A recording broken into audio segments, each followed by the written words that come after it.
You ever have those days where you notice the things you're worrying about kind of creep up the back of your neck?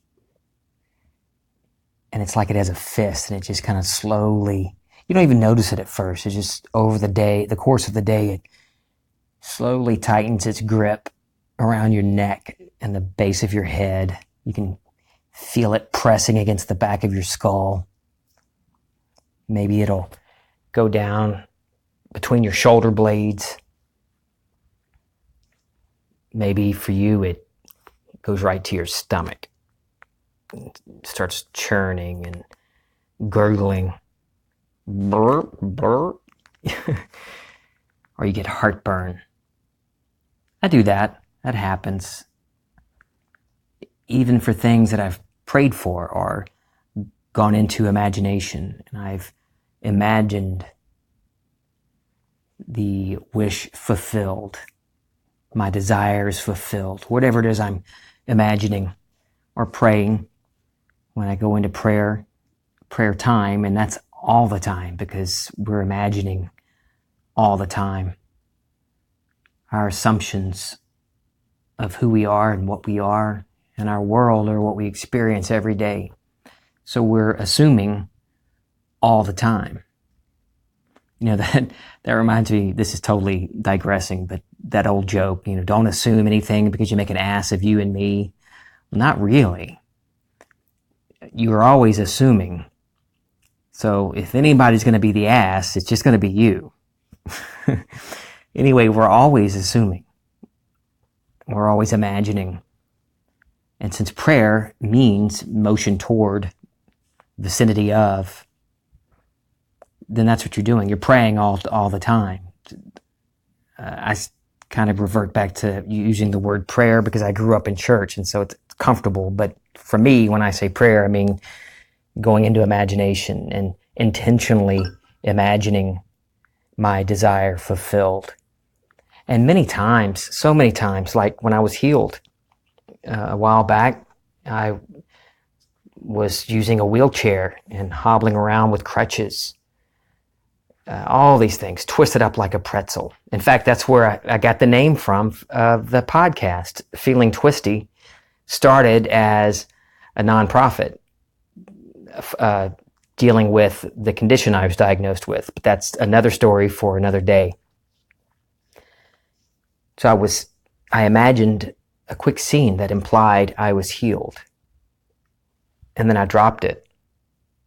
I didn't worry about it. I didn't think about it. I didn't wake up the next day thinking about why isn't this happening. I just dropped it. I let the seed take root and germinate in the soil. And I'm not really talking about the big worry today, not in this podcast, because when I told Kim what I was going to talk about, she's like, well, you don't really do that. You don't really worry. And I don't. If you were to talk to me or I were to talk about it, and I'm aware of the conversation, when your attention's directed toward it, I'm really not worrying. But there's this insidious little stealth worry that creeps in, and that's what I'm talking about. You don't even realize that you're worrying, that you're doubting. And that's when I start to feel it. I feel it in my neck. Because the body's an emotional filter, I believe. And it creeps in, and I don't even realize it until, I've got the vice grip on the back of my neck. For instance, I imagine a life where it's a loving home and a loving family. I am a loving husband and a loving father. And I am loved. And then I've got a family thing with extended family where we're going to be visiting them, going over to dinner at somebody's house. And, Uncle Jake's going to be there. Oh, God, I can't stand Uncle Jake. He's such a... and then he starts talking about how rich he is and the new car he bought. And just kind of starts creeping in. and you don't even realize it, that you're reacting, you're worrying, or you have all these thoughts. And what I've noticed is my thoughts indicate the state I'm in. If I'm having thoughts where all these unlovely thoughts about Uncle Jake or Aunt Sue, I'm totally making up these names. I'm not about to name names on this thing, because that'll be the day that they listen to this podcast.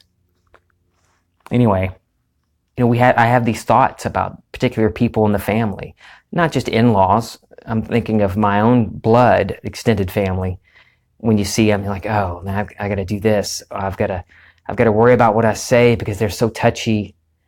Well, then I've kind of gotten bumped out of the state of loved and loving family member, whatever the point of view I'm taking at the time, whether loving husband, loving father.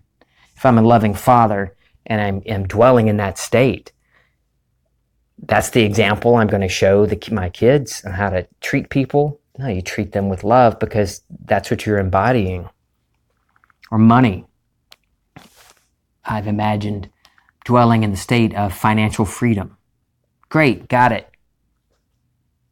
Got the named, decided what I wanted, created my imaginal scene. Went into that scene until it took on the tones of reality and let the seed fall and let it go. And really, no big worries. But then something happens. The dryer's making a weird noise, starting to squeak. Oh God, how am I going to pay for that? That's another something. I don't know what it's going to cost. I got to get new bearing and a bearing slide. All these little thoughts just start running like crazy in my mind. And I just got bumped. Neville talks about it.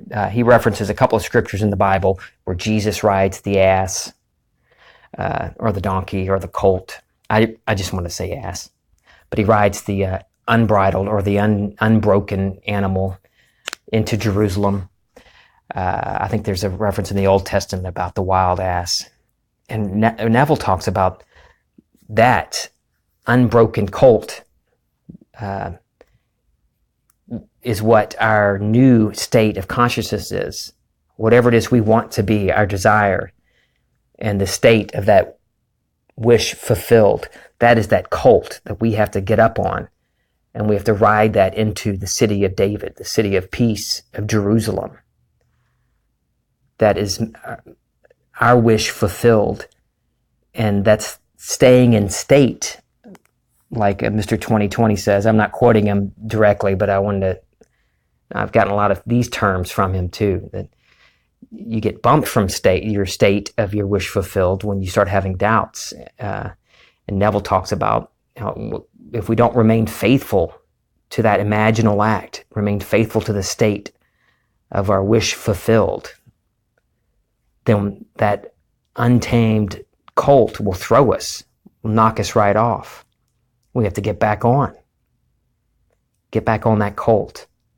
I've never ridden a horse, maybe once, so those terms aren't that familiar with me.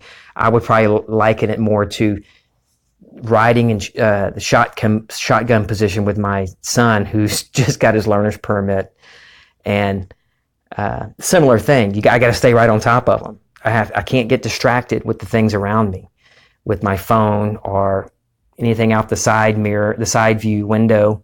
I've got to stay on top of him, watch what he's doing, guide him. I'll get thrown if I'm not paying attention and helping him out, because he's a wild ass for sure. And so I've got to stay on top of him, keep my attention directed the same way he's looking. And that's kind of the same way as when we desire something and we pray or we go into imagination, we go within, we be still, get still, and know I am God.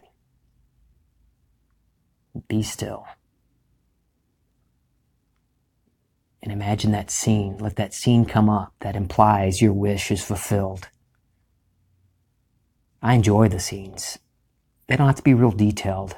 In fact, the less detail, the better. Just get it down to one single moment.